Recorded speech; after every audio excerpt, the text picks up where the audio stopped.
Shuklambaradharam Vishnum Shashivarnam Chaturbhujam Prasannavadanam Dhyayet Sarvavignopasantaye.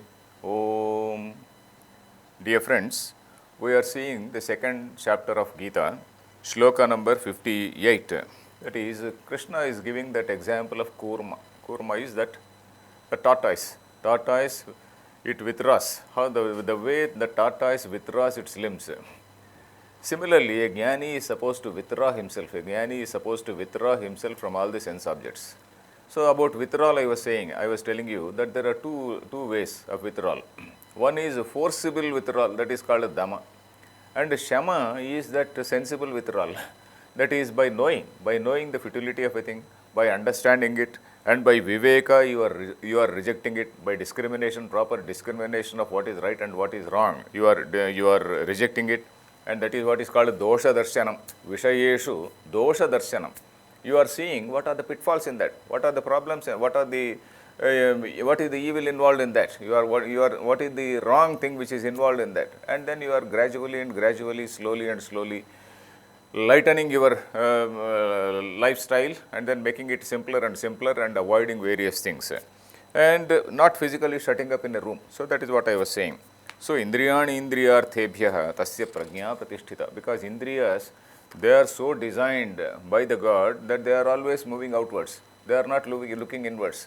So as Kathopanishad says, Kashyadhiraha pratyagatmanam aichat. Somebody, some rare person, he tries to see inward, look inward, withdraw the sense objects from the senses from the sense objects, and then tries to look inwards. That is what Kathopanishad says. So here we are talking about such a person. And the next shloka, again, 59th shloka. 59th shloka is giving a general psychological axiom. A general psychological axiom which is talking about how a person, if he gradually abstains from a particular thing, gradually, it is in English we use the word called abstinence.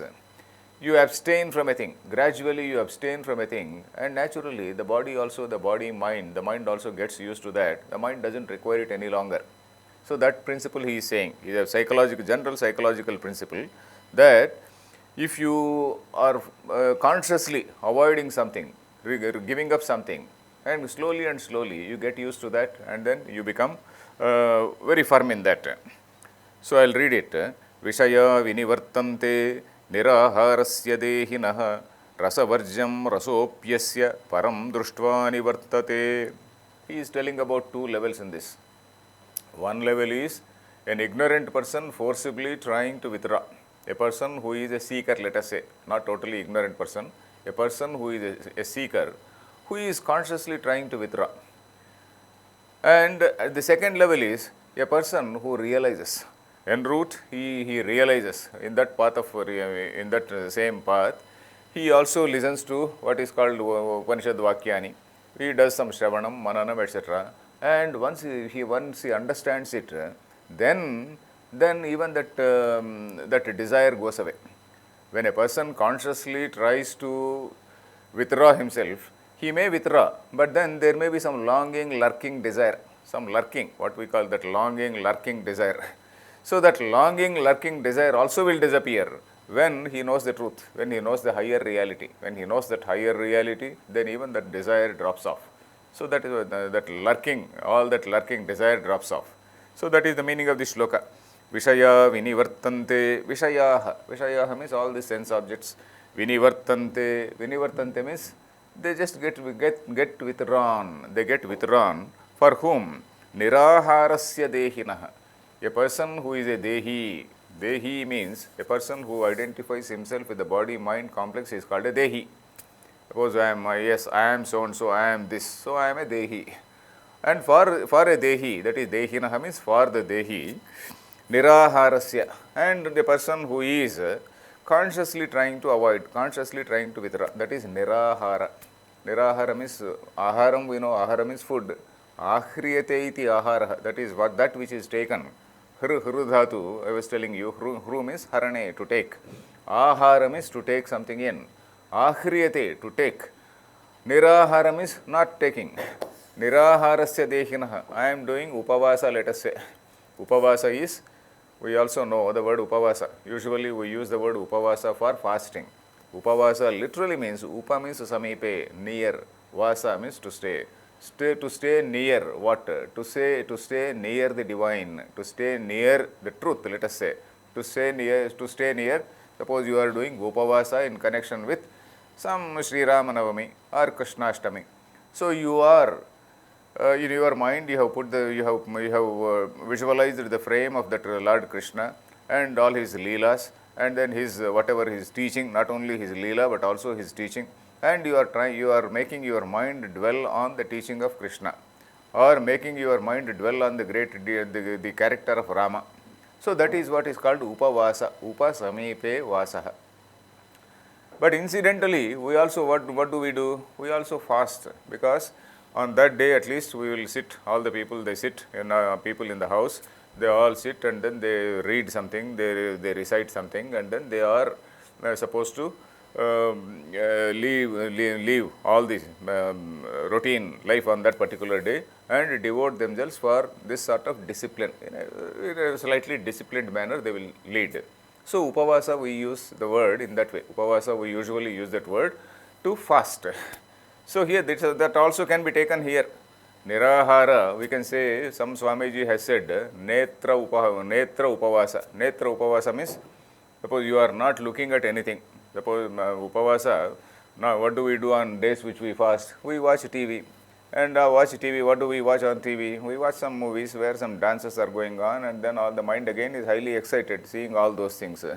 So netra upavasa means with your eyes again you are observing that upavasa, you are not seeing anything which is different from the Lord. Something relating to Krishna only you are watching, maybe you are reading. And then similarly shrotra upavasa, you are listening something only about Krishna or Rama. And similarly tvak upavasa, you are not enjoying any sensual pleasures on that at that time. So this is upavasa of all the indriyas, not only the upavasa of netrendriya, upavasa of all the indriyas. So vishaya vinivartante niraharasya dehinah, that is niraharasya anahriyamanasya, a person who is not enjoying the sensual pleasures. Usually what happens, all these things they gradually drop off, somewhat like Darwin's theory. Gradually they drop off. But then rasa varjam, except that longing desire, that rasa will be there. Rasa means rasyate iti rasa. There is a word called rasa. This rasa word is used in aesthetics, what we call alankara shastra in Sanskrit. Like in all the languages, there is a very well developed alankara shastra, and probably the oldest alankara shastra we have in Indian tradition, what is called Natya Shastra of Bharata. Bharata's Natya Shastra is supposed to be the oldest text in the whole world. I don't think there is any other text which is prior to that. And that text talks about various things which are about the dramatic art, about what is called a rasa in a work of art. Rasa is, that is rasyate iti rasa, that which is relished, that which is enjoyed is rasa. In all, there are so many types of the happiness when we see a drama, or when we read a work of art, when we see a work of art, or when we read a great text of literature, we get some enjoyment. And that enjoyment is by way of identification with the characters which are there in that. And that identification, it is leading to happiness sometimes. And happiness, of course, happiness is their common factor. But when we see their misery also, that misery also, yes, we get some lessons from that, and then ultimate message even in that is some little bit of happiness, some ecstasy, and all these things, some rasa. The rasa is that enjoyment, that aesthetic ecstasy as we call it. That aesthetic ecstasy is what we experience in all these things. That is various types of emotions are there. Shringara means romance. Veera rasa means some valor. Suppose the hero is fighting, and in that, when the hero is fighting, you put yourself in the shoe of a hero, and then you feel as though you are knocking down all the evil guys. So Veera. Karuna, there is a pathos, like in Ramayana. Ramayana is Karuna Rasa Pradhana, where Rama is lamenting. Rama is lamenting when Sita is abducted. So that is where Valmiki has portrayed Karuna Rasa in a very, very beautiful way. And similarly, even in Shakespeare, for example, in the Shakespearean tragedies, The tragic hero is full of so many noble qualities, but he is having some tragic flaw. And because of a small tragic flaw, he comes to grief and you feel sad. And to some extent, it is also Karuna Rasa. Shungara, Veera, Karuna. Then Adbhuta Rasa, Hasya Rasa. Hasya is humor. So, like that, in a work of art, there are so many rasas. And all these rasas we do relish. It is not as though every day we like idli only. Suppose every day, every morning you eat idli only. You don't feel happy. So you need idli some one day and you also like rasam one day. You like some vada another day. You like some other dosa another day. Something like that, various types of rasas. Shad ruchi we also say, even in our food, we use 6 types of rasa. Tikta, amla, etc., sweet, sour, salt, all these types. So similarly in a kavya, that aesthetics, the science of aesthetics, they describe various types of rasas, nava rasa as we say. So here rasa varjam means that desire is there, rasa, that rasyate, that feeling of, that relishing it, I want it, that relishing is there. But even that rasa disappears when one gets enlightened. So long as a person is not enlightened, that rasa is there. He may be physically withdrawing. But then once he is enlightened, once he knows, once he listens to that Vedanta Vakya and then knows that Shravana does that Shravanam, Manana, etc., then once he realizes it, then even that rasa also fades away. Rasa varjam, rasopyasya, param društva nivartate. Param društva. Param means supreme. What is that supreme reality? When one realizes that supreme reality, then even that rasam, that desire for that, all the sensual objects, that also withdraws. So that rasa is something which is consciously avoided at the initial stage, and when a person slowly gets enlightened, that automatically it gets dropped. That is what we see. The rasavarjam, rasopyasya, param društva nivartate. So at the first level, in the first level, it is a conscious self-discipline, which is slowly and slowly conscious self-discipline associated with vichara, associated with Shravana and Manana. When we do that, then even this rasa drops off. Then the next shloka talks about similar same thing he is extending. Yatato hyapi kaunteya purushasya vipaschitaha indriyani pramathini haranti prasabham manaha. That is, yatato hyapi kaunteya. Hey Kaunteya, he is addressing Kaunteya. Yatato hyapi, even when a person is striving to become a sthita prajna, a person yatataha, yatan, that is a person who is trying. Yatato hyapi, even when a person is trying, Kaunteya, purushasya vipaschitaha, and he is also very intelligently trying. He is not only trying, he is not as though he is not consciously trying without viveka, but he is also trying with viveka. Vipaschitaha, vipaschit means a person who is an intelligent person. Pashyati, drushir prekshane, that is drushya, that is seeing. Vipaschit means a person who sees the truth. So vipaschitaha, a person, even when a person is consciously trying, even then, indriyani pramathini, this indriyani, the sense organs are so dangerous. And for this again, any number of examples we see. Any number of examples in our Purana we can get. The most striking example or an egregious example is that of Vishwamitra. We get Vishwamitra, a person who was trying to be the Brahmarshi. At that time, Indra is testing. Indra is somewhat like an invigilator. Indra is not to be taken as a villain, or Indra is not to be taken as a comic figure. Indra, in the Vedic literature, he is the chief. He is the chief of all the gods. So he is supreme in the Vedic literature. So anyway, that Indra is like the invigilator. He comes and then he tests this Vishwamitra on the point of kama. He first sends this Menaka, and once he sees Vishwamitra sees Menaka, okay, he invites Menaka. She is taking bath in some lake. Vishwamitra himself invites, oh, come, Vararohe, come to my ashrama, spend time.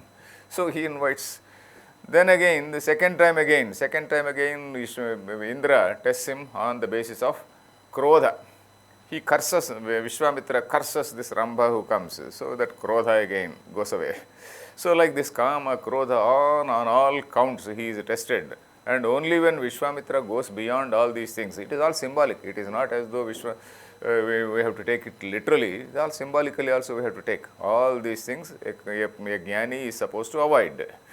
So, when he is tested on that count, Kama, Krodha, etc., when he goes beyond all the dualities, then he is called a Brahmagyani or a Brahmarshi. So, that is what we see in that Ramayana. So, Indriyani Pramathini, Haranti Pramathini. Pramathini means Pramathana Shilani, Mathanam. Mathanam. We know the word Manmatha also. Manmatha I explained to you earlier also. Manmatha is a person who churns our mind. Suppose you fall in love and the mind is churned. That is churning of the mind. Manaha Mathanati. Mathanam. Manthan, you know the word Manthan also. Manthan is churning. So, Samudra Manthan, we know that word. Churning of the ocean. So, Manaha Mathanati, a person who churns the mind, he is called Manmatha. Manaha Mathanati iti Manmatha. So, Pramathana Shilani, then Haranti Prasabham Manaha. Haranti, they just take away, they just hijack. Prasabham, very rashly, Vishayabhimukam rashly. So, Indriyani, even when we are slightly not cautious. So, that is the reason why all these Vishaya Vasanas, they are supposed, a person is asked to eradicate all of them. A seeker who is on the path of knowledge, his first duty is to eradicate all these Vasanas. Vasana is the indelible, whatever is that impression of happiness. Suppose you have enjoyed a particular thing. That enjoyment, that happiness, that sense of enjoyment, it is there, a memory, that smruti is there. That is what is called vasana, and that vasana again wants it. That was, suppose you have taken a nice rasgulla or something, and again next time you see that rasgulla, you again want it. So that vasana of that rasgulla is there. Vasana does not mean smell. Vasana is that indelible impression which is there in the mind, which is propelling you, or which is giving a sort of predisposition in you to go towards that. That is vasana. And this vasana kshaya, all the vasanas have to be eradicated by a spiritual seeker. In fact, regarding vasana kshaya, there is a wonderful book by Vidyaranya Maharshi. Vidyaranya Maharshi has written a book called Jivan Mukti Viveka. In that book, he has devoted 2 chapters for this vasana kshaya and what is called manonasha. This manonasha means all these things which are there, all the fuel which is there in the mind. Fuel means kama, krodha, etc. All these are like fire sticks. That firewood has to be taken one by one has to take it away. So that manonasha and vasanakshaya, all these vasanas, whatever all the indelible impressions which are there, all the indelible impressions, they have to be slowly and slowly eradicated. How are they eradicated? Vidyaranya explains. The bad, all the negative vasanas, they have to be replaced by positive vasanas.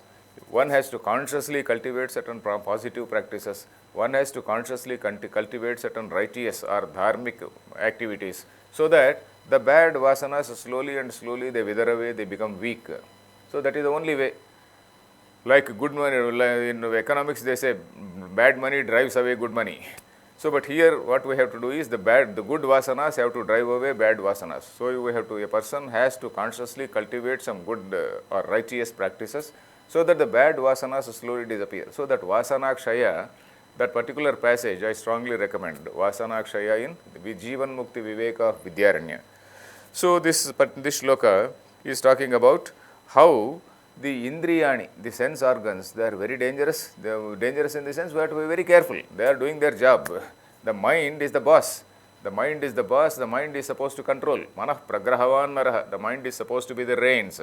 And all the indriyas, they are like horses. When they are running, then what is this? What are the reins supposed to do? Reins, they are there to hold them back. So that is the job of the mind. So mind is the boss. So mind has to control the indriyas. So that is what he is saying. And we will continue the next shloka tomorrow. Harihi Om Tat Sat.